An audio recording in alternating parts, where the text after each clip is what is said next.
Hello friends, आपके अपने YouTube channel साहित्यिक नॉलेज में आपका स्वागत है। आज हम पढ़ेंगे हरिवंश राय बच्चन जी की आत्मकथा का क्या बोलूं क्या याद करूं, जो कि प्रथम खंड है। इसका भाग 3। तो चलिए फ्रेंड्स, हम शुरू करते हैं। मेरे नाम से किसी दीन दुखी की सहायता इतने धन से कर देने पर भी यह ऋण उतर जाएगा। यहाँ से उठकर कहीं बैठना मत, चलते जाना, चलते ही जाना। जहाँ से तुम्हारा पाँव आगे ना उठे वहीं रात बिताना और सवेरे वहीं अपनी झोपड़ी डाल लेना। तुम्हारी 7 पीढ़ियाँ उसी जगह पर निवास करेंगी। ये भी लाइन आप पॉइंट आउट कर सकते हैं कि संत जी ने कितनी पीढ़ियों को वहाँ निवास करने के लिए बोला था। तो 7 पीढ़ियों को निवास करने के लिए बोला था। आगे, मनसा और उनकी पत्नी ने गुरु महाराज के चरण छुए और सवेरे सवेरे तिलहर से पूर्व दिशा में प्रयाग नगर की ओर चले। दिन भर वे बराबर चलते गए। दूधल का छाया, वे बराबर चलते गए। रात हुई, वे बराबर चलते गए। प्रयाग नगर में बैठे पर बराबर चलते गए और आधी रात को वे मोहल्ला चक के एक टूटे फूटे देवी मंदिर के सामने भद्द से गिर गए। मंदिर में घी का दीपक जल रहा था। किसी ने संध्या को देवी को 7 जोड़ी नेवज चढ़ाए थे। वह उसी तरह मूर्ति के आगे रखा था। बगल में देवी की जलहरी में पानी भरा था। पति पत्नी ने देवी के आगे मत्था टेका। दिन भर के भूखे प्यासे थे। नेवजों का प्रसाद पाया, जलहरी से पानी पिया और वहीं दोनों सो रहे। सवेरे उठकर उन्होंने देखा कि मंदिर से उत्तर पूर्व बड़ा सा मैदान खाली पड़ा है। वही मंदिर से मिली जमीन पर उन्होंने अपनी झोपड़ी डाल ली। 2 ही 4 दिनों में मनसा को पड़ोस के जैनी सेठ के यहाँ हिसाब किताब रखने का काम मिल गया। सेठ से वह सारा खुला मैदान उन्होंने 1 रुपया साल पर अपने नाम करा लिया। बात को किसी समय वह भी देना बंद कर दिया गया और हमारे पूर्वज उस ज़मीन को अपनी ज़मीन समझने लगे। 1927 में इलाहाबाद इम्प्रूवमेंट ट्रस्ट की आयोजना के अंतर्गत जब उस ज़मीन पर बना हमारा मकान सड़क में आ गया, बहुत दिनों तक यह सड़क जीरो रोड कही जाती रही। मुझे पता नहीं अब इसका नाम क्या है। तो हम समझते थे कि हमें मकान और ज़मीन दोनों का मुआवजा मिलेगा, पर सेठ के उत्तराधिकारियों ने कुछ बहुत पुराने कागज़ पत्तर नक्शे निकाले और उन्हीं से पता चला कि यह ज़मीन 1 रुपया सालीने पर दी गई थी और इस तरह ज़मीन का दाम उन्हें और मकान की कीमत हमें मिली। बकाया सालीने की रकम भी चुकानी पड़ी जो नगद ही थी। पर इस सबसे कुछ ऐसी बातों की तस्दीक हुई जो हमारे विचार में बहुत समय से कहते सुनते चली आ रही थी। बाहर से आकर इलाहाबाद नगर में बसने वाले का यह नया परिवार बहुत दिनों तक प्रतापगढ़ वाले के नाम से जाना जाता रहा। बाबू पट्टी के परिवार के लोग आते जाते रहते। यहाँ तक कि गांव के लोग भी जब अपने किसी काम से प्रयाग आते तो हमारे घर पर ठहरने का अपना अधिकार समझते। कुछ लोग लंबे अरसे तक टिके रहते। गांव के पुराने संबंधों की याद कर कभी प्रसन्नतापूर्वक और कभी संकोचवश उनका स्वागत किया जाता। कुछ लोगों को जैसे तैसे सहा जाता। कभी कुछ मानसिक और कुछ आर्थिक कष्ट उठाकर भी बाबूपट्टी के कुत्ते के लिए भी हमारा दरवाज़ा बंद न किया जाता। बाबूपट्टी से लोगों के विशेष और सामूहिक आगमन का दिन होता माघ मास की अमावस्या को, गंगा स्नान पर्व पर। एक दिन पहले बहुत से ग्रामीण जन अपने मोटे सादे कपड़ों में गठरी मोटरी लादे नंगे पांव बाबूपट्टी से पैदल चलकर प्रयाग आते, गाते हुए गंगा तोरी लहर चले रे, गंगा तोरी लहर है अमर। लोक धुनों पर आधारित मेरे गीतों में एक है गंगा की लहर अमर है। निश्चय ही यह उस गीत की इस कड़ी की प्रतिध्वनि होगी जो मेरी स्मृति में कहीं अटकी रह गई होगी। संबंधियों और ब्राह्मणों को घर के अंदर जगह दी जाती, बाकी लोग बाहर बरामदे में ठहरते। घर के आगे खुले मैदान में अलग अलग परिवारों के अलग अलग चूल्हे जलते, खाना पीना होता। बाद को मैदान के बीचों बीच अलाव लगता जिसके चारों ओर बैठकर सब लोग किस्सा कहानी कहते, भजन कीर्तन करते। खूब तड़के ही उठकर वे गंगा स्नान के लिए चले जाते और जब संध्या को लौटते तब उनको पहचानना मुश्किल होता। उनके सिर मुड़े होते, दाढ़ी मूछ सफाचट होती, गया पिंडे प्रयाग मुंडे। चेहरे उनके मैल मेले की गर्द से भरे होते। दूसरे दिन सवेरे वे विदा हो जाते। जब तक हमारा पुश्तैनी घर चक पर बना रहा तब तक यह सिलसिला साल हा साल चलता रहा। साल के वे 2 दिन बड़े महत्व के होते। गांव के किस्से चर्चे से दीवारें गूंज उठती। गांव की पैदावार, गांव की खाने पीने की चीज़ें घर में देखी जाती। जो लोग स्नान के लिए आते वे थोड़ी बहुत चीज़ें सौगात के रूप में साथ लाते। यह हमारे खेत की मूली, यह हमारे खेत का गन्ना, यह हो रहा, ये छिमिया, यह हमारे खेत के बना सत्तू, ये हमारे घर का बना सत्तू, ये तिल के लड्डू, ये हमारे घर का अचार, ये सिरका। गांव से टूटी हुई हमारी कड़ियाँ जैसे एक बार फिर जुड़ जाती। हम शहरी से ग्रामीण हो जाते, इलाहाबादी से प्रतापगढ़े। प्रतापगढ़ का शुद्ध नाम निश्चय ही प्रतापगढ़ होगा। और बात को भी जब हमें इलाहाबादियों के या दूसरों के सामने अपनी सहज बुद्धिमत्ता की धाक जमानी होती तो प्रतापगढ़ के अपने पुराने संबंधों को याद कर हम यह कहावत दोहराते, न 100 पढ़ा न 1 प्रताप गढ़ा। और अगर वही प्रतापगढ़ा पढ़ा भी हुआ तो तिलहर के गुरु महाराज ने मनसा को जो 3 पुत्रों का वरदान दिया था वह पूरा हुआ। 3 पुत्रों के 3 परिवार बने और 3 पीढ़ियों तक सबका सम्मिलित कुटुंब चलता रहा। चौथी पीढ़ी में तीनों अलग हो गए। बड़े लड़के का परिवार बड़ा घर कहा जाने लगा, मझले का मझला और सबसे छोटे का छोटा घर। बड़ा और मझला परिवार मनसा की भूमि पर बने मकान में रहता आया। चूल्हे 2 हो गए, मकान 2 खंडों में बांट दिया गया। बड़े घर को बड़े के नाते विशिष्ट सम्मान दिया जाता। देवताओं की स्थापना बड़े घर में ही की गई। पूजा आदि बड़े घर में ही होते। प्रसाद आदि पाने हम वही जाते। विवाह आदि बड़े घर के आंगन से किए जाते। मनसा जैनी सेठ के यहाँ काम करते थे। उनके बाद यह जगह उनके छोटे बेटे को मिली और इस तरह 3 पीढ़ियों तक पिता के बाद पुत्र को वह स्थान मिलता गया। जैनी सेठ की कुछ भूमि इलाहाबाद से उत्तर गंगा पार सोराव तहसील में थी। चौथी पीढ़ी के उत्तराधिकारी को इस जमीन की देख रेख करने के लिए कारिंदा के रूप में वहाँ भेजा गया और बाद को उसने वहीं चफरी नामक गांव में अपना घर बसा लिया। गुरु महाराज के दिए हुए 3 बर्तन भी तीनों परिवार में बट गए। बड़े घर में थाली, मझले घर में बटलोही और गिलास छोटे घर में गया। इन बर्तनों की चमत्कारी शक्ति में बराबर विश्वास किया जाता रहा। बटलोही लड़कपन में मैंने अपने घर में देखी थी। उसमें वही शक्ति समझी जाती थी जो उस पात्र में जिसे भगवान भास्कर ने द्रौपदी को दिया था। यानी जब तक वह पात्र खाली न हो जाए तब तक उससे पके पदार्थ से कितने ही लोगों को तृप्त किया जा सकता था। जब कभी हमारे घर में भोज आदि होता, उस बटलोई में कुछ पकाकर अन्य सब व्यंजनों में डाल दिया जाता, कुछ उसमें रहने भी दिया जाता और उसके प्रताप से बिरादरी के लोग खाते, प्रजा पवन खाते, गरीब गुरबा को बांटा जाता और फिर भी कुछ बच रहता। मनसा की 6ठी पीढ़ी मेरे पिता और खानदानी चाचाओं की पीढ़ी थी। बड़ा घर उस समय 4 भाइयों का परिवार था। सबसे छोटे में गणेश प्रसाद, जिनका नाम घर मोहल्ले वालों की जबान पर संक्षिप्त सहज होते बिगड़ते गणेश प्रसाद गणेशी से गंसी हो गया था। हम बच्चे उनको गंसी चाचा ही कहते थे। उनके 3 बड़े भाइयों के नाम थे जगन्नाथ प्रसाद, मुरलीधर और मोहनलाल।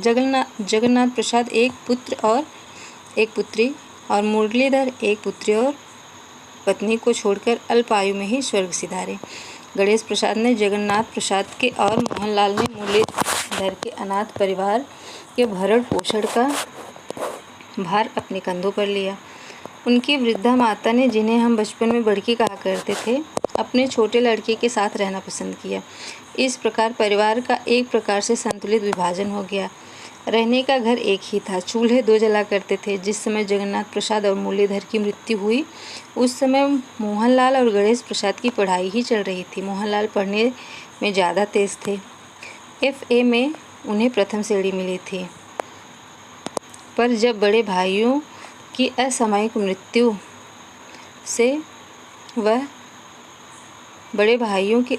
मृत्यु से एक छोड़ 2 परिवारों का भार उनके सिर पर आ पड़ा। विवाह शायद उनका भी हो चुका था तो उन्होंने पढ़ाई छोड़ दी। उन्हें इलाहाबाद यूनिवर्सिटी के दफ्तर में ही क्लार्क की जगह मिल गई और इस प्रकार उनकी गृहस्थी सुचारू रूप से चलने लगी। गणेश प्रसाद अधिक महत्वाकांक्षी थे। विवाह उनका उस समय तक हुआ नहीं था। बाद को उनके विवाह में बारात के साथ जाने की मुझे धुंधली सी स्मृति है। विद्यार्थी जीवन के बेफिक्री पर सहसा गृहस्थ के दायित्व का जो गंभीर आक्रमण हुआ था उसको उन्होंने झेल तो लिया था, पर उसके सामने हथियार डालने को वे तैयार न थे। उन्होंने अपनी पढ़ाई जारी रखने का निश्चय किया, घर का खर्च चलाने को 2 ट्यूशनें कर ली। साथ ही उन्हें यह विश्वास था कि यदि कोई आर्थिक कठिनाई आ गई तो उनके बड़े भाई मोहनलाल उनकी सहायता करेंगे। मनुष्य प्रायः अपनी जवानी में कोई ऐसी भूल कर जाता है कि उससे उसकी ज़िंदगी का सारा नक्शा ही बदल जाता है। किसी सही कदम से ज़िंदगी अक्सर संवर भी जाती है।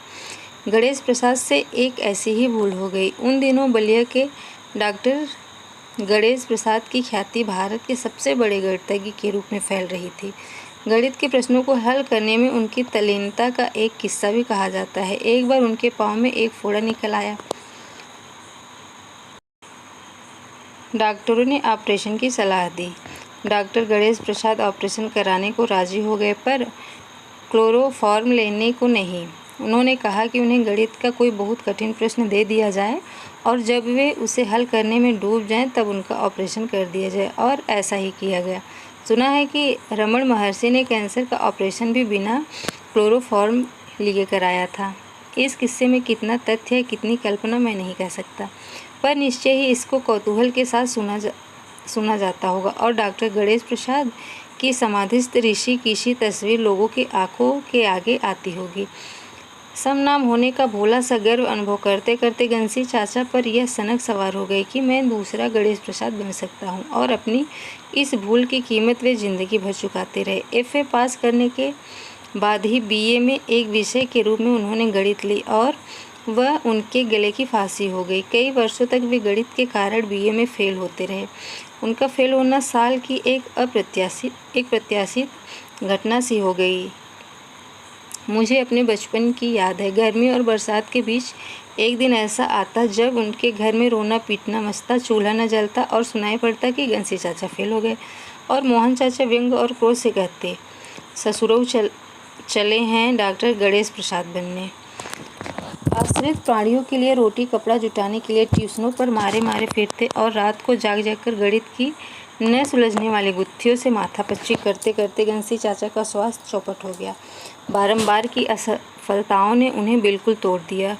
वे न किसी से बात करते, न किसी के पास बैठते। कहीं अकेले देखे भी जाते तो फटी फटी आंखों से खालीपन को घूरते। अपना गम गलत करने को वे चोरी छिपे शराब भी पीने लगे। उनके दुर्भाग्य के साथ संवेदना सबको थी, पर उनके इस फेल से परिवार के सब सदस्यों को भारी धक्का लगा। वे जब जब शराब पीकर घर आते और पता किसी न किसी तरह ही लग जाता तो घर की औरतें आशंका और विक्षोभ भरे स्वर में कहती, कोढ़ी हो जाइए, हम लोग अमोढ़ा के पांडे हैं। घनसी चाचा ने king Bruce and the spider की कहानी व्यर्थ ही नहीं पढ़ी थी। साल वे फेल होते गए और इम्तहान में बैठते गए, और एक साल वे कामयाब हो गए। घनसी चाचा पास हो गए से घर मोहल्ला गूंज उठा। एक बड़ी दावत हुई। जग्गू चाचा ने बड़की की बहन के लड़के होने के नाते खाना बनवाने का सारा इंतजाम अपने हाथों में लिया। उन्हें खाना बनाने और खाना खिलाने का बड़ा शौक था। उन्हें और भी कई जीवंत शौक थे। घनसी चाचा को शराब का चस्का उन्होंने ही लगवाया था। उनसे ज़्यादा उदार और जिंदा दिल आदमी मैंने अपने जीवन में नहीं देखा। वे अपनी कमजोरियां खुलेआम स्वीकार करते थे। हमने तो बस 3 चीज़ चाहिए, कलिया, दारू, मेहरारू। बड़की को महीनों मन्नतें उतारते लगे। सत्यनारायण की कथा हुई, गंगा जी को पियरी चढ़ी, हनुमान जी को लड्डू,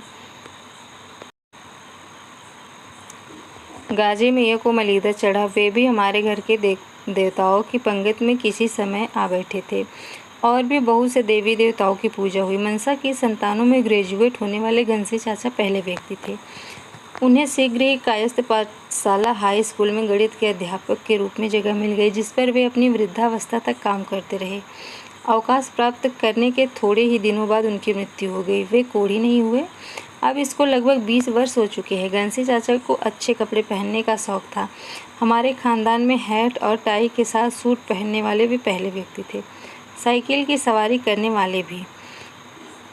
शौक उन्हें खाने का भी था, पर अपनी तंदुरुस्ती अपने पेट से वे लाचार थे। जहाँ कुछ जाति करते उनको आगाही मिल जाती। वे आत्म केंद्रित व्यक्ति थे। मिलनसारी उनसे कोसों दूर थी। न वे किसी को अपनी ओर आकर्षित करते थे और न कोई उनकी ओर होता था। हम बच्चे तो उनसे डरते थे। समझदारी, सहिष्णुता, उदारता उनमें किसी के प्रति न थी। जो ही बात उन्हें पसंद न आती और ऐसी सैकड़ों बातें होती, उसी के प्रति वे अपना क्रोध प्रकट करते। बोलते तो वे 2 ही 4 शब्द, पर बैठे बैठे दांत पीसा करते। अंदर ही अंदर क्रोध पी पी कर उन्होंने अपना दिमाग खराब कर लिया था। मुझे छुटपन में घर की स्त्रियों लड़कियों के साथ बैठने, उनके साथ गाने, ढोलक मजीरा आदि बजाने का शौक था।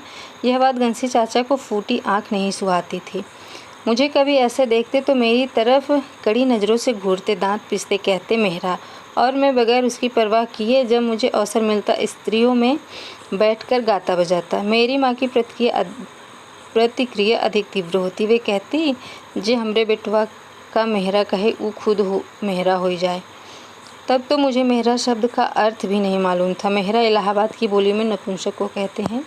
मेरी माँ की जवान बड़ी लागन रही होगी। घनसी चाचा ने कभी संतान का मुख नहीं देखा।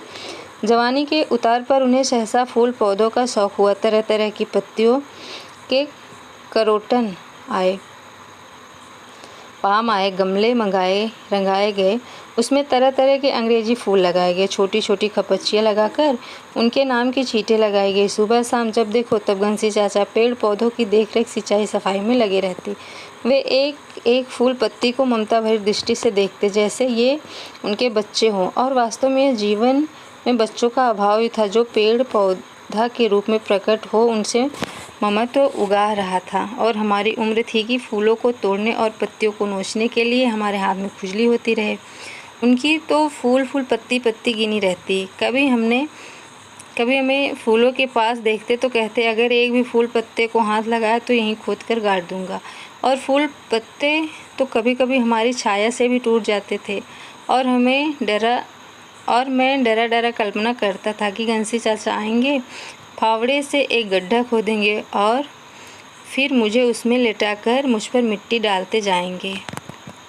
मैं उसी में पड़ा रहूँगा और जब तक रात होगी तो दोनों हाथों से मिट्टी हटाऊँगा और अपनी माँ के पास भाग जाऊँगा। कभी कभी मैं अपनी माँ के पास आकर कहता भी कि घनसी चाचा कहते हैं कि मेरे फूल छुओगे तो तुम्हें खोदकर गाड़ दूंगा। और मेरी माँ उनकी निसंतानता पर व्यंग करती हुई कहती थी, अपन 2-4 ठो गाड़े हैं न कि दूसरों के गड़ी हैं।